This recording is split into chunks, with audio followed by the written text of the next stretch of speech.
আসসালামু আলাইকুম। আজকের বই প্যারাডক্সিক্যাল সাজিদ, লিখেছেন আরিফ আজাদ। পড়ছি আমি কাজী সাইমুম আল সাকিব। কিছু অংশ বাদ দিয়ে মূল টপিক পড়ছি। সিঁড়ির কাছাকাছি আসতেই হঠাৎ বিপ্লবদার সাথে দেখা। উনার সাথে শেষবার দেখা হয়েছিল উনার বাসায়। সেবার সাজিদ আর বিপ্লবদার মধ্যে কোয়ান্টাম ফিক্স নিয়ে যা তর্ক বিতর্ক হয়েছিল দেখার মতো। বিপ্লবদা সাজিদের কাছে গোহারা হেরেছিলেন, সেটা ভাবতেই এখন আমার পৈশাচিক আনন্দ হয়। আমাদের দেখে বিপ্লবদা হেসে দিলেন, কিছুক্ষণ কথাবার্তা বললেন। এরপর হঠাৎ করে বৃষ্টি চলে এলো। মধ্যাকাশে সূর্যিমামা তখনও বহাল তবিয়তে জলজল করছে। আবার ওদিকে বৃষ্টির বিশাল বিশাল ফোঁটা। গ্রাম্য লোকজনের কাছে এই বৃষ্টির একটি মজার ব্যাখ্যা আছে। তারা বলে শিয়ালের বিয়ে হলে এরকম বৃষ্টি হয়, রোদের মধ্যেই বৃষ্টি। শিয়াল প্রজাতির মধ্যে বিয়েটির প্রচলন আছে কিনা কে জানে।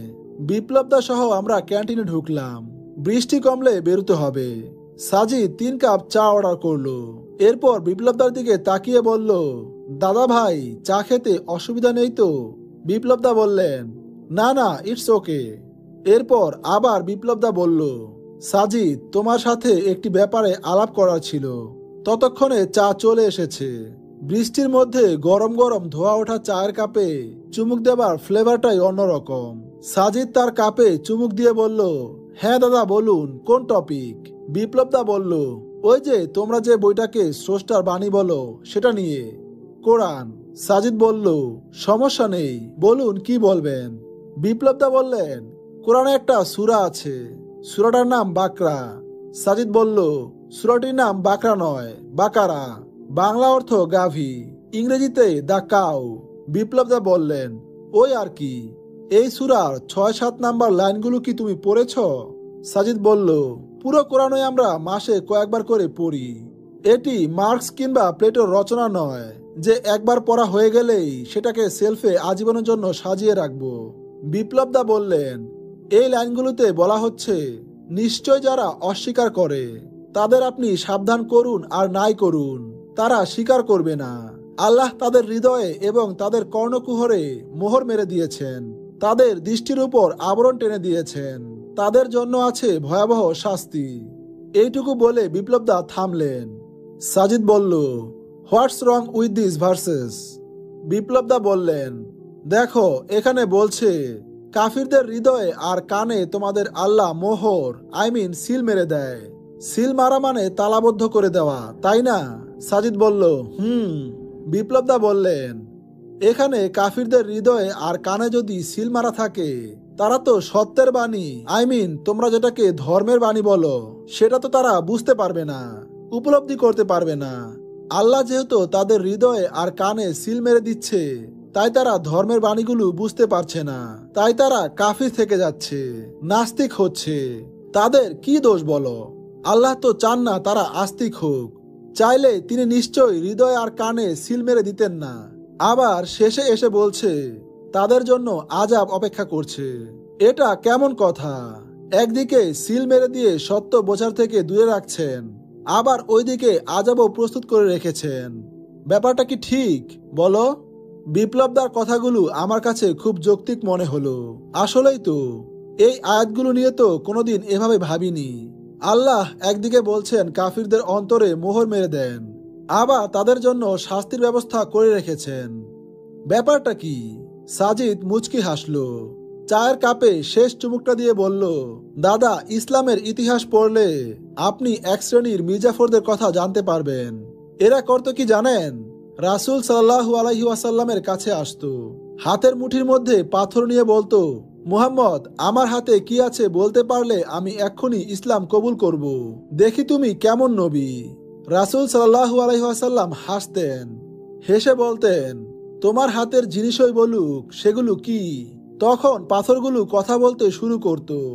এটা দেখে সেই লোকগুলো খুব অবাক হতো, অবাক হয়ে বলতো, এ সাক্ষাৎ জাদুকর, এই বলে পালাতো। অথচ তারা বলেছিল হাতে কি আছে বলতে পারলে তারা ইসলাম কবুল করবে। কিন্তু রাসূল সাল্লাল্লাহু আলাইহি ওয়াসাল্লাম তাদের পরীক্ষায় পাশ করে গেলে তারা তাকে জাদুকর, জ্যোতিষী ইত্যাদি বলে চলে যেত, মুনাফিকি করত। এসব আয়াতে মূলত এই শ্রেণীর কাফিরদের কথাই বলা হয়েছে, যাদের সামনে সত্য উদ্ঘাটিত হওয়ার পরও তারা তা অস্বীকার করে। বিপ্লবদা বললেন, কিন্তু অন্তরে মোহর মেরে দিয়ে তাদের সত্য জানা থেকে বঞ্চিত করে আবার তাদের শাস্তি দেওয়া ব্যাপারটা কি ঠিক? সাজিদ বলল, মোহর আল্লাহ ইচ্ছা করে মেরে দেন না, এটা সিস্টেমেটিক্যালি হয়ে যায়। বিপ্লবদা হাসা শুরু করলেন, বললেন, ভেরি ইন্টারেস্টিং, সিস্টেমেটিক্যালি সিল পড়ে যায়, হা হা হা। সাজিদের এই কথাটা আমার কাছেও শিশুসুলভ মনে হলো। সিস্টেমেটিক্যালি সিল পড়ে যায়, আল্লাহ মারেন না, এটা কেমন কথা? আয়াতে তো স্পষ্টই আছে আল্লাহ তাদের হৃদয়ে মোহর মেরে দেন। সাজিদ বলল, দাদা ধরুন। আমি বললাম, যারা খাবে না বলে সিদ্ধান্ত নিয়েই ফেলেছে, আপনি তাদের খেতে বলুন আর না বলুন, তারা কোনোভাবেই খাবে না। আল্লাহ তাদের দেহ শুকিয়ে দেন, তাদের শরীরের রোগ প্রতিরোধ ক্ষমতা কমিয়ে দেন, তাদের জন্য রয়েছে কঠিন অসুখ। খেয়াল করুন, এখানে তারা অসুস্থ হচ্ছে, তাদের শরীরের রোগ প্রতিরোধ ক্ষমতা কমে যাচ্ছে, তারা কঠিন অসুখে পড়তে যাচ্ছে। কেন এসব হচ্ছে? আল্লাহ কি ইচ্ছা করে তাদের সাথে এগুলো করছে?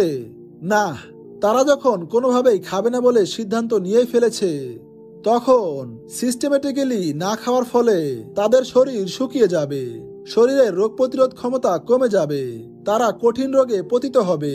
এই সবকিছুর জন্য তারাই দায়ী। এখানে আল্লাহর ইচ্ছা বা অনিচ্ছার কিছুই নেই, কিন্তু সিস্টেমটা আল্লাহই চালাচ্ছেন। আল্লাহ একটি সিস্টেম রেডি করে দিয়েছেন।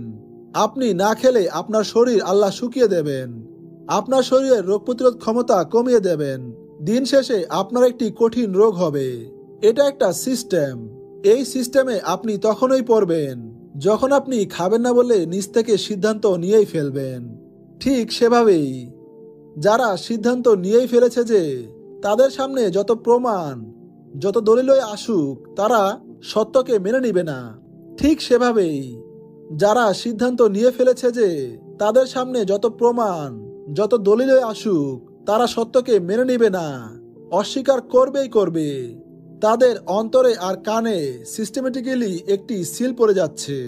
না খাওয়ার ফলে আপনি যেভাবে শুকিয়ে যান, আপনার শরীরে রোগ প্রতিরোধ ক্ষমতা কমে যায়, আপনার শরীরে কঠিন অসুখ হয়, ঠিক সেভাবে বিশ্বাস করবেন না বলে সিদ্ধান্ত যখন নিয়েই ফেলেছেন, তখন আপনার অন্তরে কানে সিল পড়ে যাচ্ছে, আর দিন শেষে আপনার জন্য অপেক্ষা করছে কঠিন অসুখ, আজাব। এজন্য আল্লাহকে ব্লেম করা হবে কেন? সাজিদ এক নাগারে কথাগুলো বলে গেল। বিপ্লবদার মুখ খানিকটা ফ্যাকাশে হয়ে গেল। তিনি সম্ভবত বুঝে গেছেন ব্যাপারটা। আমি বললাম, বাহ, কি দিয়ে কি বুঝিয়ে দিলি রে ভাই, আমি হলে তো হজবরল করে ফেলতাম। সাজিদ মুচকি হাসলো। বৃষ্টি অনেকক্ষণ আগেই থেমে গেছে। আমরা বিপ্লবদার কাছ থেকে সেদিন বিদায় নিয়ে চলে এলাম।